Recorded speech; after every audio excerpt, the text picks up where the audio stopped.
ever since the face-off with China began in Galwan, there has been a lot of activity in the Modi government when it comes to talking about China, particularly when it comes to talking about Chinese goods and trade with China.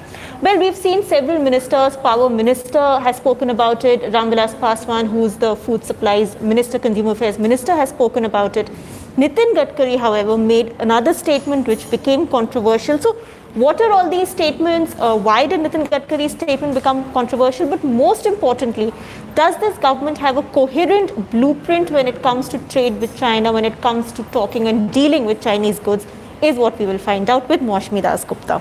Maushmi, so let's first recap what these various statements were by these different ministers, and then we'll go on to talking about what the government is really thinking.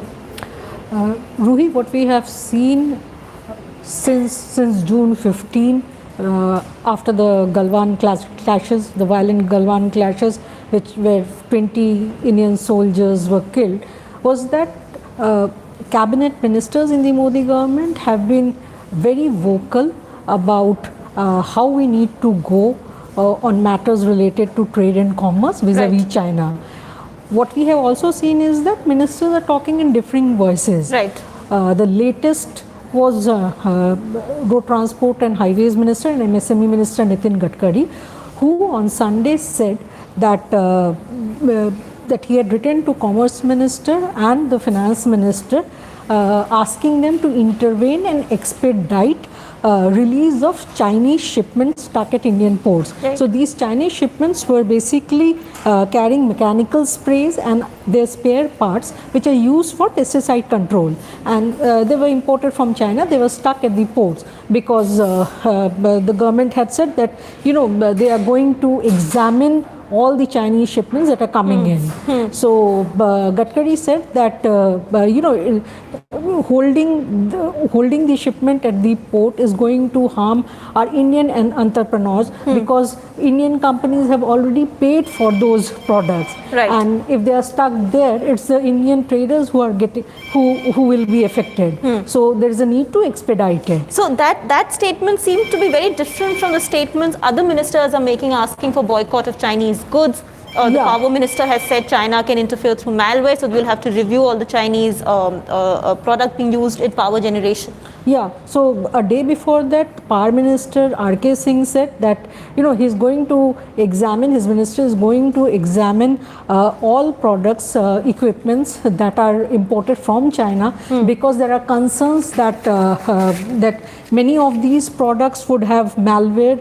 Right. Concerns have been expressed that these products could have, malware and Trojan horses installed, which could bring down the electricity grid and affect the economy. So, in fact, in an interview to the PTI, Power Minister had said that his ministry will, check all the equipments that are made in India and will purchase them. So, and those that are not made in India, he said that they will be imported from other countries. So, again, I mean, emphasizing that how, they are not going to get Chinese-made power equipments to India. Right. Before that, Ramvilas Paswan had called for boycott of all Chinese products. Right. In fact, Paswan had said that he has already directed his ministries to not buy any stationery or administrative materials used in administration from firms that sell products made in China. Right. Now there is also this talk of color coding Chinese goods that came up. So this is again the DPIIT, which they had a meeting with all these online retailers like Amazon, where they said that all these online retailers, they directed the online retailers that they would have to, all the products that they are selling online, they will have to display the country of origin of those products to see how many of those are from China. Yeah, are from China. Right. So there has been a concerted push, like you see, all the ministers talking about, the need to, in a way, boycott Chinese goods or not. Right. Of course, Nitin Gadkari was a little more pragmatic than all of this. But Maushmi, this is all, all right. The government, various ministers want to appear or want to flaunt their nationalistic side at a time when there is anti-China sentiment across the country. But does the government have an official blueprint about Chinese goods, trade with China, commerce with China? Rui, as of now, there is no comprehensive policy per se. Whatever is happening, respective ministries, individual ministries are coming forward and announcing their proposals or talking about their proposals. For instance, DPIIT has said that that they had decided that online retailers will have to display the origin of the product that they are selling on their sites. Similarly, other ministries also. For instance, the Railway Ministry. This is again after June 15. Right. They terminated the contract of this Chinese company which was involved, which was working on a signaling project. On the Eastern Dedicated Freight Corridor. However, they later said that it has nothing to do with, it's not linked to the Indo-China face-off, and they were working on it for a long time because this Chinese company was very slow in completing the project. Right. So Maushmi, is it in line with the PM's call for an Atmanirbhar Bharat, a self-dependent India? Is it being interpreted as an anti-China sentiment? Yeah, so in the absence of any coherent and any comprehensive policy from the government, all these ministries, like one retired bureaucrat said, are in a competition with each other. To seem more nationalistic than the other. To seem more nationalistic and to show, basically to be please seen the Prime Minister. To be seen as pushing the Prime Minister's Atmanirbhar, taking the line that the Prime Minister has taken and the call that the Prime Minister has given to be more vocal for local and be self-reliant. Right. So, it's in line with that the different, ministers have been going out and making all those statements. Right. In fact, after what Gadkari said yesterday, and there was a controversy, he had to tweet his clarification saying that what he said was in regards to a specific context. Context, and he is all for Atmanirbhar Bharat. So which means you have to go and clarify that you're for Atmanirbhar Bharat if you make a more pragmatic statement as a minister. But let's start taking certain questions now from audience members. Tahir on Twitter: how should the opposition take advantage of the situation, meaning the truth has to unfold and the opposition has the opportunity to present them in the most convincing way? So I suppose this means that because these contradictory different voices in the government, it does give a good political chance to the opposition to perhaps snatch the nationalistic platform from the BJP and talk about anti-China, boycotting Chinese goods, etc. Yeah, but the opposition has not been able to leverage it to the extent that it should have, barring Rahul Gandhi making some statements, party president Sonia Gandhi making some statement. There has not been very concrete statement from the party on this, and they have not leveraged it like they should have. Right. So Tarush, is the Modi government using China as an excuse to push its left-wing protectionist trade policy? In that sense, how all the trade unions affiliated to the RSS, they've also been talking about boycotting Chinese goods. Yeah, so so yesterday, Kate, the Confederation of Traders Association, which in fact always supports the BJP, they also said that not only the online retailers, but in fact all offline retailers, anybody who is selling products in India should display the origin of the product in their shops wherever they are selling. And the Swadeshi Jagran Manch has also been, very, very critical of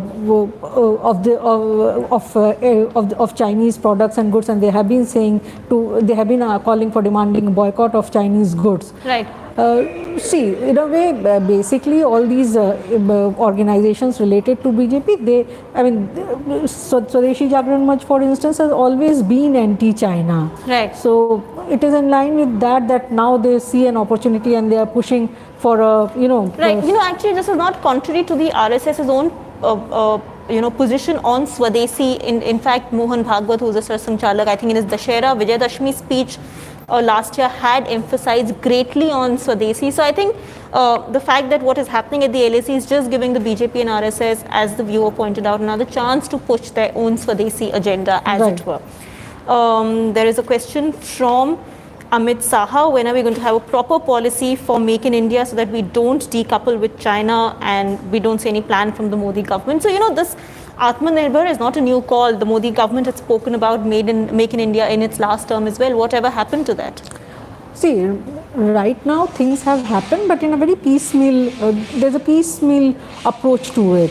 But now, first the COVID outbreak, and then the India-China face-off. So now there is a pressure on the government also to come up with something very comprehensive vis-a-vis trade and commerce. In fact, the Union Cabinet on June 3rd, they approved these proposals to set up an empowered group of secretaries whose role would be to basically work towards attracting investment to India.